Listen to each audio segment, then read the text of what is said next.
My motivations were to address the needs I saw in the community. Looking back now, I was also trying to fulfill myself intellectually and emotionally in ways that couldn't be fulfilled at my day job, where my main duties included filing and typing and answering phone calls.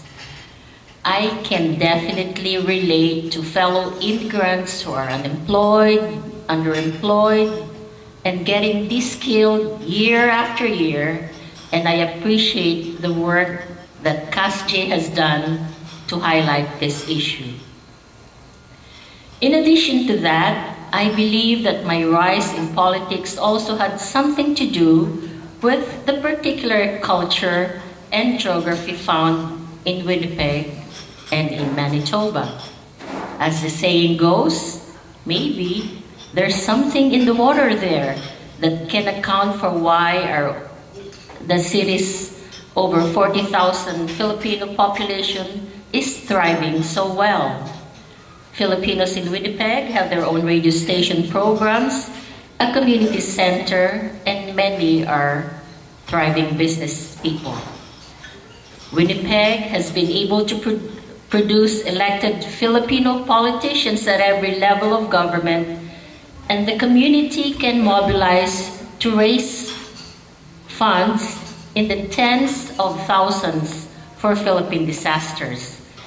It is not uncommon to have newly arrived Filipinos getting jobs through network of friends and moving into their own houses about a year or so because of affordable housing prices. Winnipeg has most of the trappings of a big city.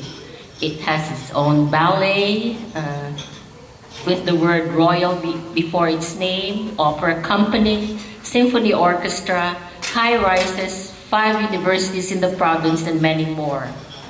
But Winnipeg is obviously a much smaller city than Toronto. But that's a good thing for a would-be community organizer politician. There's not really a commute to speak of. When I was working full-time at the college and doing my newspaper and other community work, I could get home on a weeknight in 20 minutes by bus, get dinner on the table, and then move on to a community meeting or event by 6:30 easily.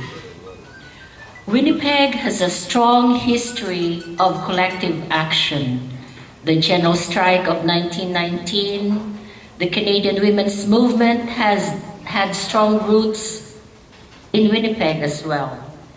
Maybe a part of this is due to the farming background of many of the inhabitants in that place, the small town feel of the place, and the extreme climate. In Winnipeg, there has always been a need for groups to organize in order to survive and thrive in the prairies. People truly are, for the most part, very welcoming and friendly toward others. That's what our license plate says, Friendly Manitoba. And I think all this plays a part in being a successful community activist. In Winnipeg, you can easily get to meetings. Once you get to a meeting, it's easy to get to know others, make friends, and help one another. To me, making friends is a big part of what politics really is about. Making friends with all types of people and sharing a particular vision of community. Our communities should be a place where we can view each other as friends, as opposed to viewing each other as citizens or non-citizens, or as taxpayers and non-taxpayers. Because what do friends do for one another? Friends take journeys together and undertake tasks together. When in need, they help each other, and a true friend is happy to see another advance in life. This view about politics is very far from the nitty-gritty realpolitik version that we assume about politics, but it's definitely a goal to strive for. Another thing about Manitoba in particular as a place where a person like me could survive and thrive is the fact that we have a 2.5-party system. The NDP and Tories regularly take turns governing after long bouts of holding power. Being accustomed to governance, the NDP has made big inroads in the province and has helped shape the political culture of the place. The NDP has in its constitution provisions to attract females and ethnic members in winnable ridings. People like me are able to squeeze into the system. By the way, I'm not converting you to be NDP, but if you wish so, I won't prevent you.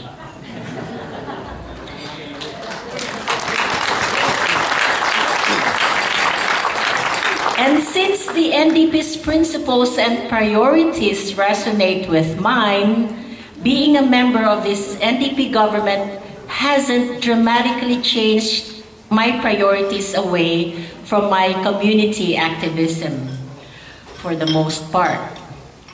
Most of my colleagues come from activist backgrounds themselves.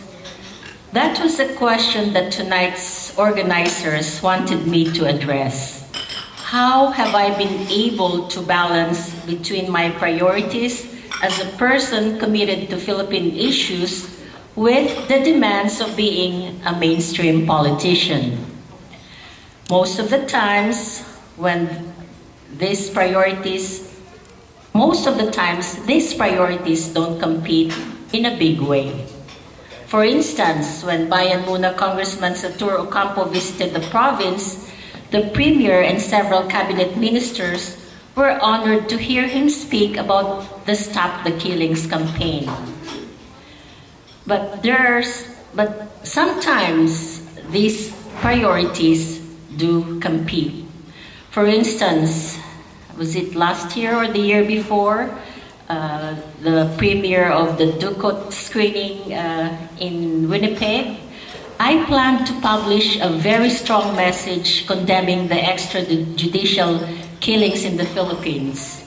I was told that it wasn't appropriate for a provincial cabinet minister to publicly interfere in foreign affairs, and I was advised against printing my message altogether. That wasn't good for me. I felt passionately about this issue that I was ready to resign if necessary. When party officials saw that I was serious, a compromise was made. In the end, the document I wrote got printed, but I agreed to sign it as a member of the Wellington as the member of the Legislative Assembly for Wellington and not as a cabinet minister.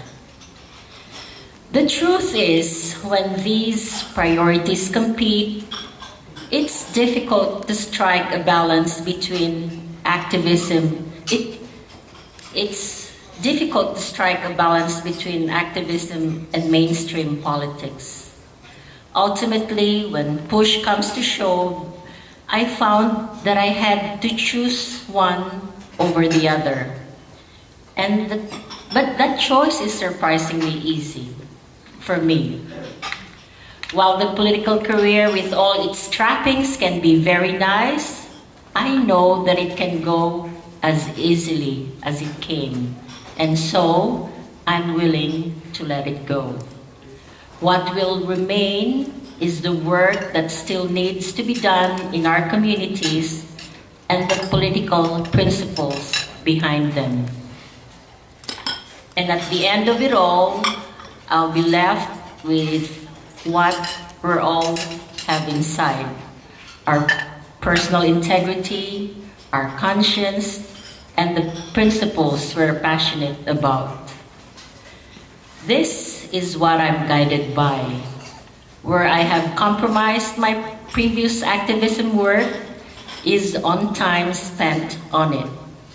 Life in politics takes a sheer toll on personal time and energy. So I try to compensate it by using my current position to shine a light on issues and to connect to people to one another. I'm surrounded by others that have luckily I'm surrounded by others that have taken on important tasks that need to be done in our community. And through it all, I'm ever mindful that my political career can go at any moment. And so I must do all I can now to take this opportunity to serve the people with God's help and with the community's support. In closing, just a bit of advice to our youth who will be furthering the work that the adults are doing. We need to be mindful of training our youth to take over. Power should not be held for a long time. Power and decision-making in our organizations should be shared with the youth. We need to watch out and be vigilant for dedicated and honest youth and encourage them to serve our communities. And thankfully, CASJ has many of these youths in their membership. And to the not so young, but not as old as I am, I have this to share with you. While community service may not be the most lucrative life, it can certainly be a very fulfilling one. And to all of you, and especially to our young people who are interested in entering small p and or big P politics, like what my minister advised me that fateful afternoon when the NDP came calling, you have the integrity, go for it. Our communities need committed people with integrity to further our work. I have many limitations. English is my second language. After my brain operation, it's hard for me to think and talk on my feet. That's why I'm reading my text to you now. Or else I might lose some of the important points here. I can't synthesize issues with the same rapidity as some of my colleagues. But I do what I can in my own way to serve the people. So I challenge you, youth and not so young, despite whatever limitations you think you might have, if your hearts are in the right place, then you should go for it and the rest will follow. Salamat po.